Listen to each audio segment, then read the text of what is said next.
जय श्री कृष्णा। कैसे हैं आप लोग फ्रेंड्स? आज की चर्चा जो होने वाली है बेहद महत्वपूर्ण होने वाली है। आज हम मार्च के राशि परिवर्तन के बारे में, आपके राजयोगों के बारे में, नीच भंग राजयोग के बारे में समस्त चर्चा करने वाले हैं कि कौन कौन सा ग्रह आपका इस माह परिवर्तन करने वाला है। तो देखिए, सबसे पहले यदि आपके लग्न में यानी कि कुंडली के प्रथम भाव में 12 नंबर बना हुआ है तो ये राशिफल आपके लिए है। यदि कुंडली में कहीं भी चंद्रमा के साथ 12 नंबर बना हुआ है तो ये राशिफल आपके लिए। कुंडली ना होने की स्थिति में आप इसे नाम राशि से भी देख सकते हैं। यदि अभी तक आपने अपने इस चैनल को सब्सक्राइब नहीं किया है तो प्लीज़ सब्सक्राइब कर लीजिए, वीडियो को लाइक कर दीजिए, चैनल को शेयर कर दीजिए। इससे होगा क्या कि हमारे आने वाले हर वीडियो की नोटिफिकेशन मिल सकेगी आपको सबसे पहले। एक प्यार सा कमेंट करना बिल्कुल ना भूलें। कमेंट से हमें बहुत मोटिवेशन मिलता है, हौसला मिलता है और ये पता चलता है आप और क्या जानना चाहते हैं। तो देखिए, इस समय जो गोचर में ग्रहों की स्थिति है वो राहु शुक्र बुध त्रिग्रही योग बन रहा है आपके लग्नगत। वहीं गुरुदेव आपके पराक्रम भाव से गोचर कर रहे हैं। गुरु का पराक्रम भाव में हालांकि ज़्यादा दिग्बली नहीं होते हैं किंतु आपके राशिपति हैं, तो इनका प्रत्येक गोचर जो है आपके लिए बेहद महत्वपूर्ण होता है। मंगल देव आपके सुख भाव में गोचर कर रहे हैं और ये आपके भाग्य भाव और धन भाव के स्वामी होते हैं। केतु महाराज आपके सप्तम हाउस में गोचर कर रहे हैं और इस समय राहु की उच्च अवस्था है, तो यहाँ पर केतु भी उच्च अवस्था में फल देते हुए दिखाई देंगे। शनि और सूर्य की युति हो रही है आपके द्वादश भाव में। शनि ने साढ़े साथी का निर्माण किया है। हालांकि शनि देव इस समय परास्त हैं, तो यहाँ से सूर्य के आपको स्वतंत्र प्रभाव प्राप्त हो रहे हैं, जिसके कारण से यह गोचर आपके लिए बेहद महत्वपूर्ण है। तो आपके जीवन में क्या क्या परिवर्तन होने वाले हैं, इन पर थोड़ी सी हम दृष्टि डाल लेते हैं। 1 मार्च से राहु शुक्र 10 गुना शक्तिशाली भाग्योदय कर बने भाग्य विधाता मीन राशि। नीच भंग 2 ग्रह उच्च के करेंगे शानदार जीत। दिशा और दशा दोनों बदलेंगी। अचानक बरसेगा धन, होंगे मालामाल। तो ये स्थितियां किस प्रकार से बनेंगी, आइए इन पर हम थोड़ी सी दृष्टि डाल लेते हैं। बुध देव जो कि आपकी लग्नगत बैठे हुए हैं, बुध का राशि परिवर्तन होना यानी कि बुध ने मीन राशि में गोचर किया तो नीच के हो गए। नीच के जब हुए लेकिन इनके साथ में उच्च के शुक्र बैठे हुए हैं, जिस कारण से नीच भंग राजयोग बना। बुध देव जो कि देखिए लिक्विडिटी के कारक होते हैं, कम्युनिकेशन के कारक होते हैं, कमोडिटी के कारक होते हैं, आपके जीवन में कितनी कैश आएगा इसके कारक होते हैं, विद्यार्थी वर्ग के कारक होते हैं, शिक्षण वर्ग के कारक होते हैं, व्यापारी वर्ग के कारक होते हैं, टेक्नोलॉजी के कारक होते हैं, फाइनेंस के कारक होते हैं, बैंकिंग के कारक होते हैं, बुद्धि के कारक होते हैं। तो देख सकते हैं आपके बुध का जो कार्य क्षेत्र है बहुत बड़ा है। प्रत्येक व्यक्ति को बुद्धि की आवश्यकता पड़ती है अपने जीवन को नीचे से ऊपर तक ले जाने में, या फिर बुद्धि के ही प्रभाव से ऊपर से एकदम से नीचे आ जाता है। तो ये सब बुद्धि के ही प्रभाव से होता है। इनका जो गोचर हो रहा है वो शुक्र के साथ हो रहा है। शुक्र और बुध देखिए, जब भी कोई नीच का ग्रह होता है उसके साथ या तो उसका राशिपति या फिर कोई उच्च का ग्रह गोचर कर रहा हो, तो फिर समझ लीजिए कि वहाँ पर नीच भंग राजयोग बनता है और वो ग्रह उच्च के समान प्रभाव देने लगता है। यानी कि अब बुध भी उच्च के समान प्रभाव देंगे, शुक्र तो उच्च के थे ही। अब यहाँ पर आएगी राहु की बारी। सबसे पहले तो जान लेते हैं शुक्र कारक किस चीज़ के होते हैं। शुक्र देखिए धन के कारक होते हैं, अपार धन, ऐश्वर्य के कारक होते हैं, भोग विलास के कारक होते हैं, आकर्षण के कारक होते हैं, लग्जरी के कारक होते हैं, बैठे बिठाए इनकम के सोर्स बनाते हैं, बैठे बिठाए आपको भोग करवाते हैं। वहीं आपकी प्रसिद्धि बढ़ाते हैं और आपके कुछ इस तरीके के योग बनाते हैं कि आप जीवन में राजा के समान वैभव का व्यतीत करें। राहु जो वृद्धि कारक ग्रह हैं, अचानक से इनके प्रभाव इतनी तीव्रता से प्राप्त होते हैं, आपके जीवन से अचानक से स्थितियां परिवर्तित होनी प्रारंभ हो जाती हैं। इतनी अचानक होती हैं, मतलब तेजी से होती हैं कि अचानक का उसमें भाव आ जाता है। वृद्धि कारक ग्रह हैं। देखिए, राहु जिस चीज़ को चाहते हैं ये निकीन प्रकारेण, राहु की कोई नीति नहीं है, कोई न्याय नहीं है, राहु का कोई तरीका नहीं है। जिस तरीके से उन्हें प्राप्त होती है चीज़ बस वही तरीका अपना लेते हैं। स्वांग रचना, भ्रम, छलावा, ये सारी चीज़ें राहु के पास है।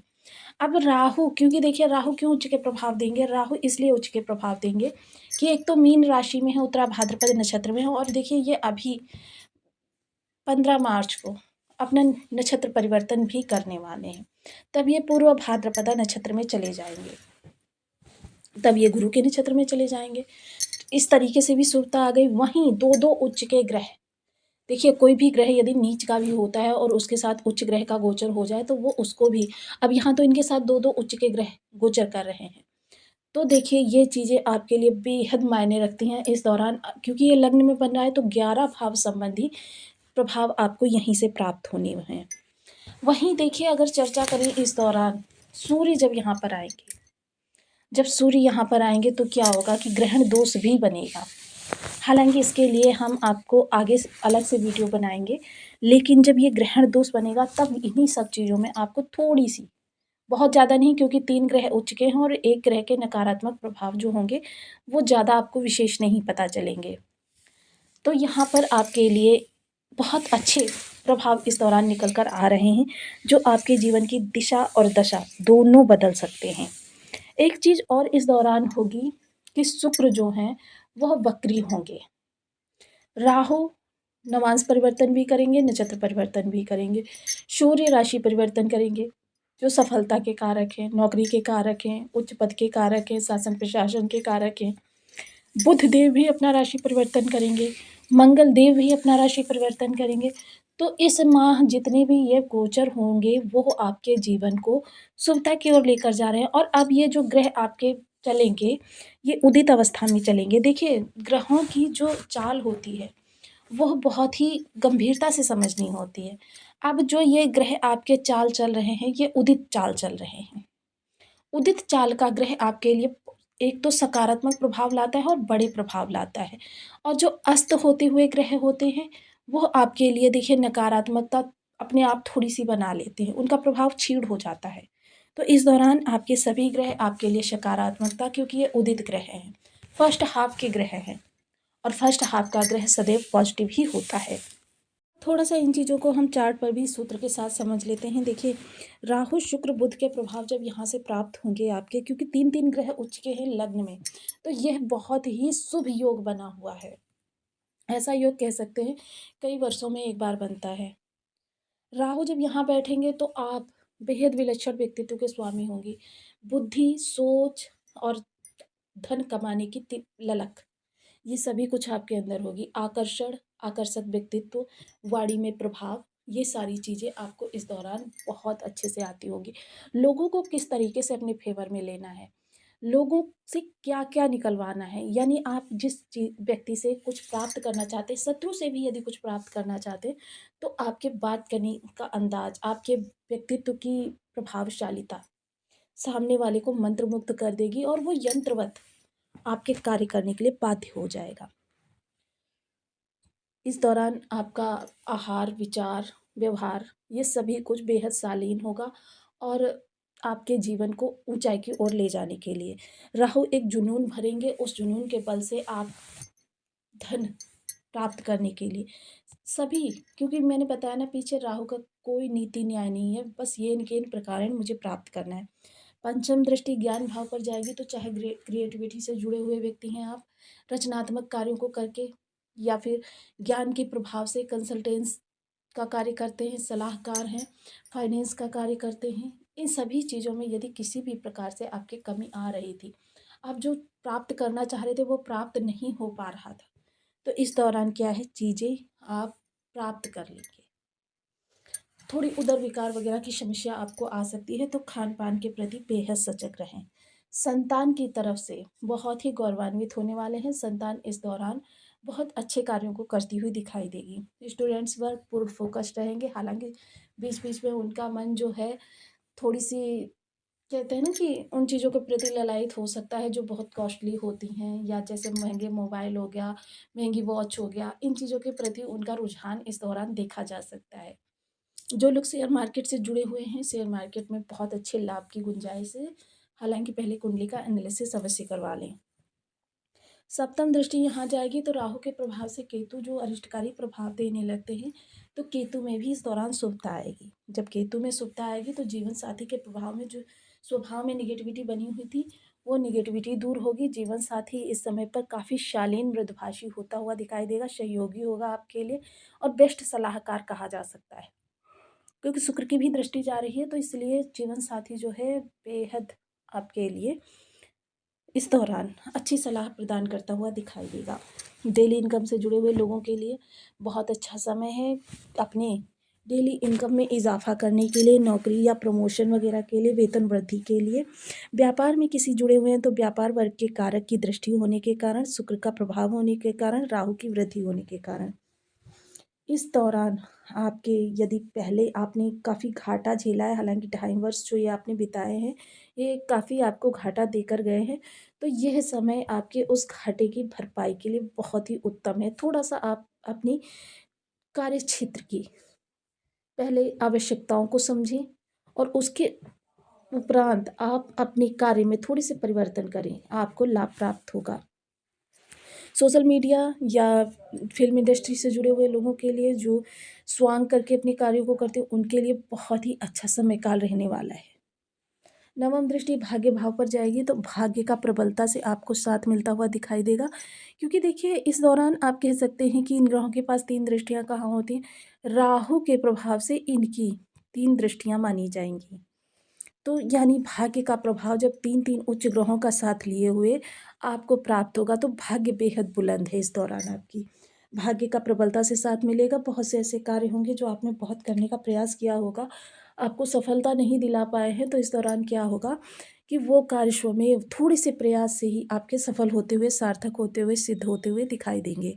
इस दौरान देखिए साढ़े साथी का प्रभाव है, सूर्य अभी आपके द्वादश में बैठे हुए हैं, तो थोड़ा कीमती चीज़ों के प्रति सजग रहें, और कोई आप कार्य किसी दूसरे से करवा रहे हैं तो उसके लिए थोड़ा सा ध्यान रखें कि आपको उन्हें रीचेक करना है और किसी पर भी आंख बंद करके भरोसा नहीं करना है, क्योंकि राहु लग्नगत बैठे हुए हैं, आपको धोखा दिलवा सकते हैं। देखिए राहु के बारे में एक चीज़ मैं आपको बता दूं, राहु कितने भी शुभ हो जाए, लेकिन राहु पर विश्वास करना यानी कि खतरों से खेलना होता है। तो इस दौरान खतरों के खिलाड़ी ना बने, हर समय हर चीज़ पर अपनी दृष्टि अवश्य बनाए रखें, जिससे कि आपके जो हानि की संभावनाएं हैं बिल्कुल जीरो पर आ जाए। मंगल सुख भाव में बैठे हुए हैं, मंगल भी अपना देखिए राशि परिवर्तन भी करेंगे, नक्षत्र परिवर्तन भी करेंगे, नवांश परिवर्तन भी करेंगे। तीनों ही परिवर्तन मंगल के इस दौरान होंगे। मंगल सुख भाव में बैठकर यहाँ पर अगर आप भूमि भवन वाहन से संबंधित कोई कार्य कर रहे हैं, रिनोवेशन कर रहे हैं, इस दौरान आपको घर के अंदर मांगलिक कार्य करवाना बेहद शुभ रहने वाला है। मांगलिक कार्य से आपके इस दौरान ग्रहों के बल में विशेष वृद्धि होती हुई दिखाई देगी। और देखिए आप गुरु की राशि के जातक हैं, तो इस समय में तो मैं यही कहूँगी कि आप छोटी सी सत्यनारायण की पूजा ही प्रत्येक माह करने का संकल्प लें। ये आपके गुरु और चंद्रमा दोनों को ही बल प्रदान करेगा। तो आपके लिए ये माह बेहद शानदार व्यतीत होने वाला है। आपकी इच्छाओं की पूर्ति होने वाली है। आपको कहते हैं ना कि बहुत दबी हुई जो इच्छाएँ हैं, उनकी पूर्ति होती हुई दिखाई देगी। इस समय सोशल मीडिया वगैरह से जुड़े हुए लोगों के लिए समय काल काफ़ी उत्तम रहने वाला है।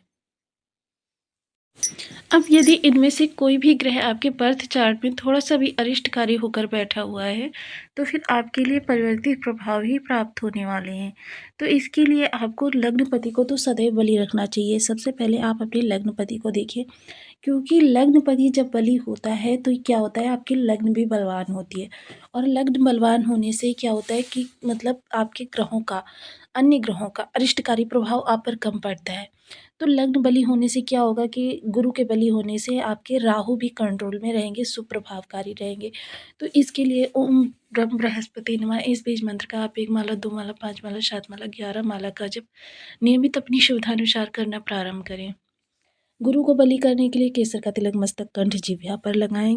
सदैव सात्विक रहें, सदा सत्य बोलें, बड़ी बुजुर्गों का सदैव सम्मान करें, धर्म स्थान पर नित्य प्रति जाते रहें, और हो सके तो अपने नहाने के पानी में 1 चुटकी हल्दी डालकर स्नान करें, और पीपल वृक्ष, केले के वृक्ष पर नित्य प्रति हल्दी मिश्रित जल का सिंचन करें। गुरु को बलवान करने के लिए देखिए यंत्र भी धारण किया जाता है। आप स्वयं निर्मित करके यंत्र गूगल पर देख लीजिए, धारण कर लीजिए। केले की जड़ को भी धारण करने से आपके गुरु स्ट्रांग होते हैं। हल्दी की छोटी सी गांठ ढूंढकर पंसारी के यहाँ से ले आइए, इसको गले में धारण कीजिए। ये आपको पुखराज का प्रभाव देगा, लेकिन हल्दी की गांठ तभी धारण करें जब आपके बर्थ चार्ट में गुरु जो है सामान्य अवस्था में हो और आपको प्रभाव ना दे रहे हों, तो तभी धारण करनी चाहिए। इसके अलावा देखिए, जब ग्रह बहुत अरिष्टकारी हो तो उसकी वस्तुओं का दान करना चाहिए। जल प्रवाह करना चाहिए। देखिए जल प्रवाह भी 2 प्रकार का होता है। एक जल प्रवाह ग्रह की ताकत को बढ़ाता है, एक जल प्रवाह ग्रह को हमसे थोड़ा दूर करता है। तो इन चीज़ों का विशेष ध्यान रखें। मिलती हूँ नेक्स्ट वीडियो में, तब तक के लिए।